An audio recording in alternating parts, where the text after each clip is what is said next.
క్రీస్తు నామములో మీకు శుభములు. క్రైస్తవులైన వారిలో అనేక మంది సాధారణంగా ఈ ఈస్టర్ దినములలో శిలువ ధ్యానములు అంటారు, లెంట్ డేస్ అంటారు. ఈస్టర్కు ముందు అంటే ఈస్టర్ సండేతో కలిపి 7 ఆదివారములు, ఈ 7 ఆదివారములు తీసివేస్తే మిగిలిన 40 రోజులు బుధవారంతో స్టార్ట్ చేస్తారు. ఈ సంవత్సరము 18వ తారీఖు ఫిబ్రవరి మాసం నుండి లెంట్ డేస్ స్టార్టు వేద పండితులు నిర్ణయించినది. అంటే అందరూ సంఘములు కాదు, కొన్ని సంఘములు నిర్ణయించుకున్నారు. దీనికి మూల కారణంగా మనం చూస్తే లేఖనాల్లో పోస్ట్ అపోస్టలిక్ పీరియడ్, ఎథనేషియా పీరియడ్ దగ్గర నుంచి స్టార్ట్ అయిపోయింది. ఇది ఒక ఆచారంగా కాదు, దానివల్ల ఉపయోగం లేదు.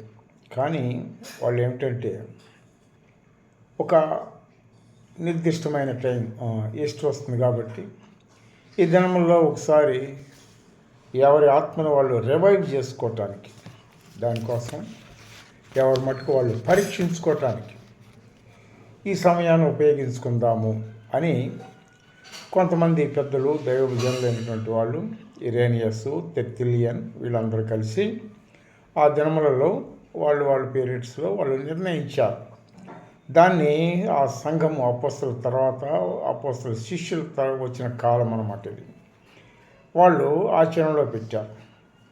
ఆ దినముల్లో ఏమిటి, ఎందుకని 40 దినములు ఆదివారములు కాక జలప్రళయం 40 దినములు సాగింది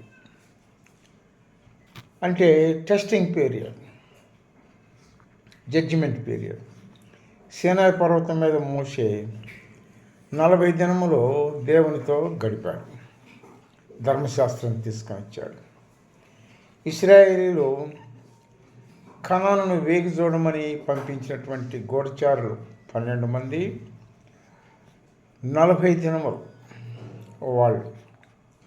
అలాగే ఏలియా ఉపవాసంతో 40 దినములు ప్రయాణం చేశాడు. యేసు ప్రభువారు అపవాది చేత శోధింపబడుటకు పరిశుద్ధాత్మ చేత అరణ్యంలోనికి కొనిపోబడిన రాయబడింది.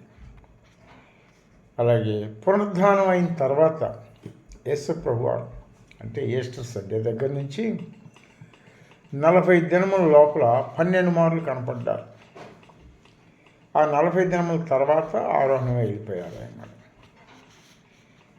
వీటిని బట్టి వాళ్ళు ఈ 40 దినములు మనము పరీక్షించుకుందాము అని ఒక క్రమాన్ని ఏర్పరిచారు.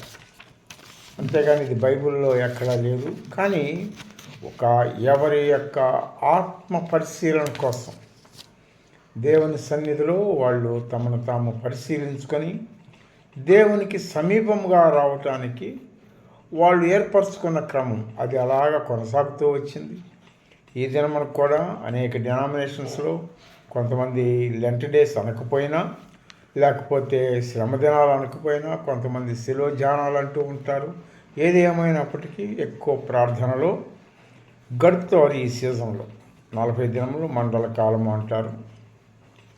ఈ 40 దినముల్లో వాళ్ళు ఏ విధముగా మనం తప్పిపోయామేమో, లేకపోతే దేవునికి అంగీకారం కానటువంటి విషయాలు మనలో ఉన్నాయేమో అని పరిశీలించుకోవడానికి ఉపయోగించుకుంటాం.